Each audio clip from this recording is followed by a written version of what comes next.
Magandang araw sa ating mga kababayan from Luzon, Visayas, and Mindanao. Ito po ang inyong lingkod, ang inyong kaibigan, si Sir Glenn. So ngayong araw, pag-usapan po natin itong videos ni Kiko, ano tawag nito? Kiko Barsaga 2.0 sa katauhan po ni Leandro Leveste.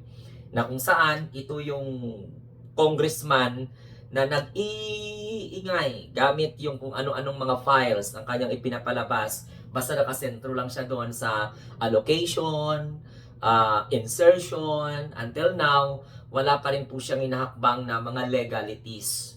So, hindi niya dinaan po sa legal process yung kanyang pagsasambulat ng questionabling mga files na may ugnayan po sa insertion and at the same time allocation, particularly sa pondo po, no, diyan po sa Department of Public Works and Highway.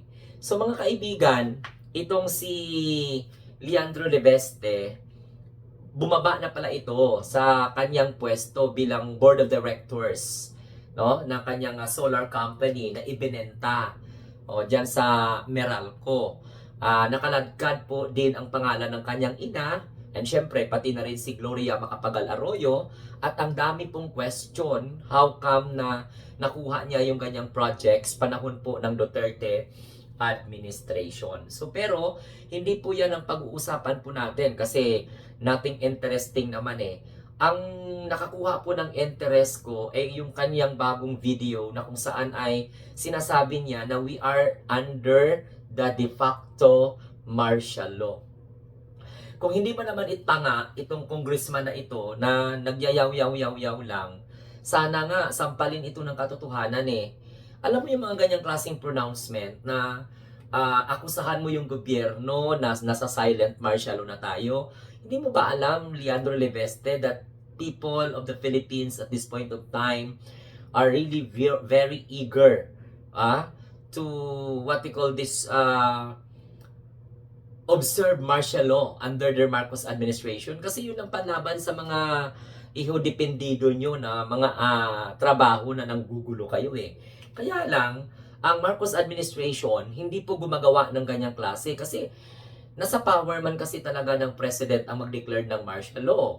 Eh halimbawa hingiin niya sa Congress, kaalyado niya rin yung Congress. Kaya lang, hindi po talaga umabot sa point na aabusuhin, no, ng Pangulo ang kapangyarihan na ibinibigay sa kanya ng Constitution. Kasi yan po ang last recourse para mapapanatili ang peace and order, and at the same time, mapapanatili ang pagiging sagrado ng ating Constitution. Any time of the day, as long as there is what we call a reason to declare martial law, of course, with the concurrence of Congress, pwede namang mag-declare ang presidente ng martial law without asking Congress, but after 30 days or 60 days, magpapaliwanag po ang executive department sa Kongreso kung bakit po siya mag-declare ng martial law. Sana nga po, Leandro Leveste, totoo yung pinagsasabi mo, no? Alam mo, sa totoo lang, hinihiling po ng taong bayan ngayon, no? Dahil po sa panggugulo ng mga destabilizers and gustong palitan ng presidente, hinihiling po ng taong bayan na sana mag-declare ng martial law ang presidente. Kaya lang hindi po ginagamit ng Pangulo yan.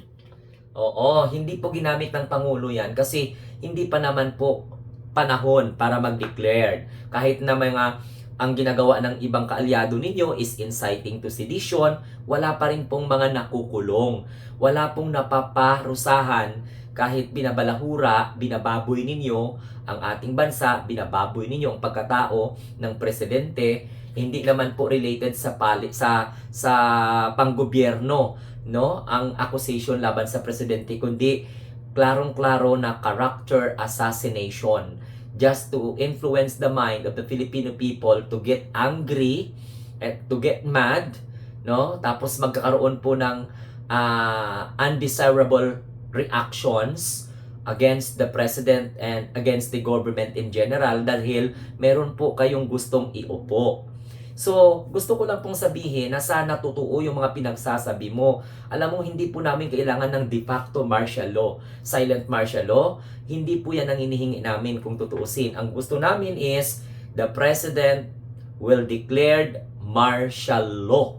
Para at least, yung mga nanggugulo sa gobyerno ay mapaparusahan, madidisiplina.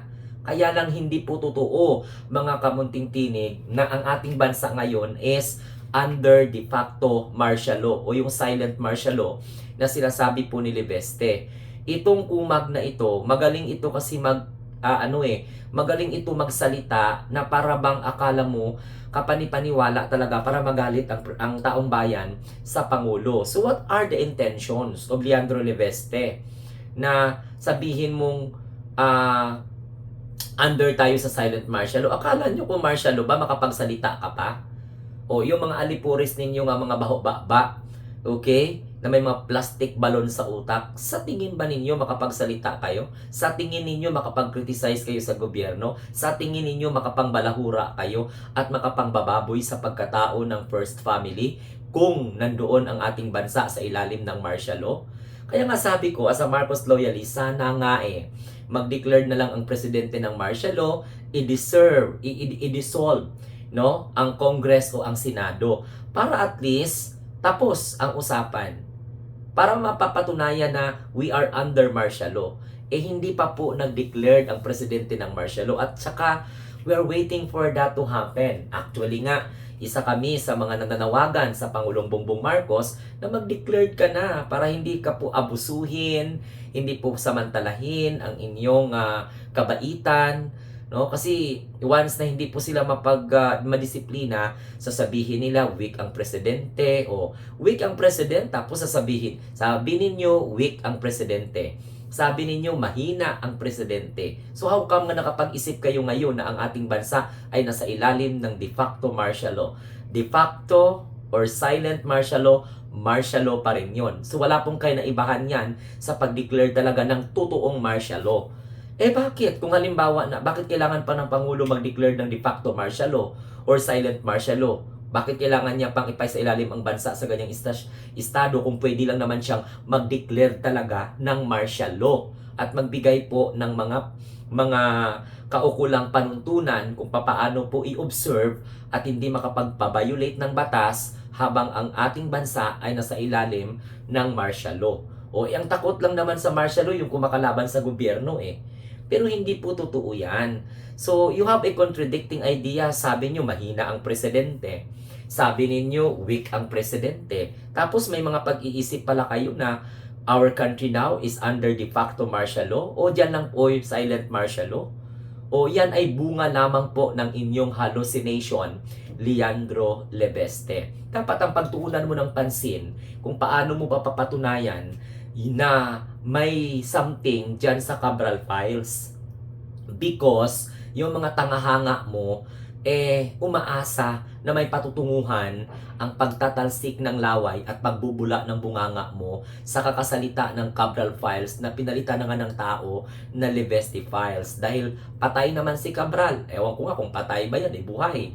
Hindi naman nagpapakita, no? Baka espiritu niya magpapakita sa inyo.